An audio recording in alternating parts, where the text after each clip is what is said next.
Our first caller for today is Imran from Austria. Assalamu alaikum, Sheikh. Alaykum salam wa rahmatullah. Sheikh, I know that a sister who doesn't have a wali and who lives in a non-Muslim country must get married through an Islamic center. We have a masjid called Islamic Center here, Sheikh, and they do make nikah and they do make divorce and they document everything. But the way they do divorce is in a way where the man has to come with his wife and he has to say the words of the divorce. Meaning they don't do the divorce themselves like a Muslim judge, like saying, you are divorced.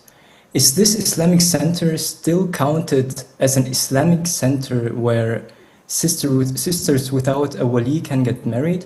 Akhi Imran, who said that a Muslim judge issues a divorce?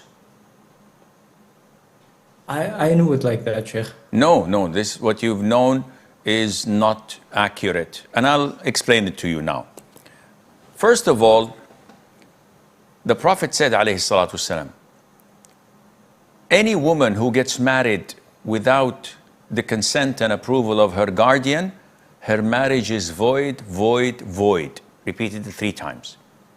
And the other hadiths, there is no marriage valid without the consent and approval of the guardian and 2 male witnesses.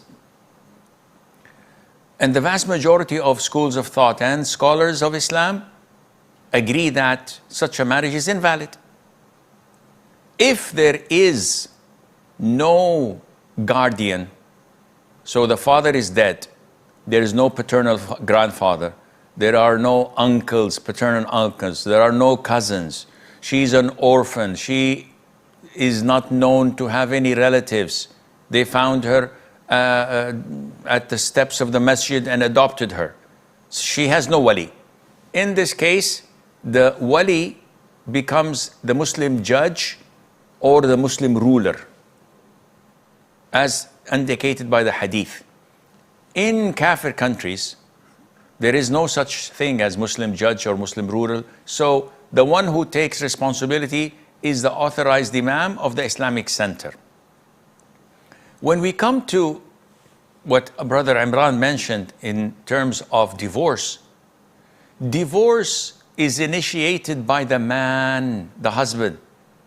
He either says it in the present tense, I divorce you, or in the past tense, you are divorced, as an adjective. So this is valid. No Tom, Dick, or Harry can come and divorce a woman without the approval or the consent of the husband. This is his wife. He has the right to divorce her. If he doesn't want to divorce her, she could file for khul'. And khul' is when life is unbearable or she has a legitimate reason, she steps forward and bargains with her husband. I'll give you my dowry back.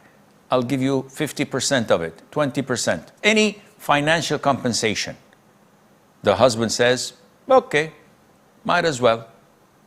And he accepts taking this financial compensation.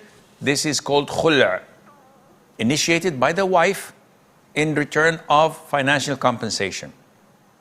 If the husband doesn't want to and life is unbearable, they can't go on, here they go to the Muslim judge, the authorized person in charge of their Islamic affairs in that country, the authorized imam.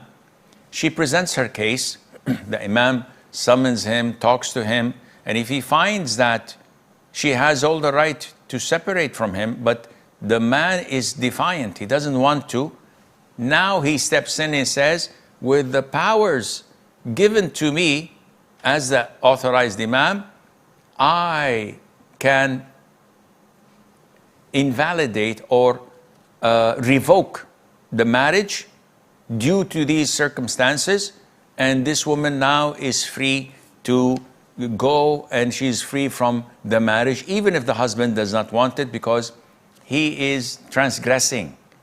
He's defiant, he wants to harm the woman.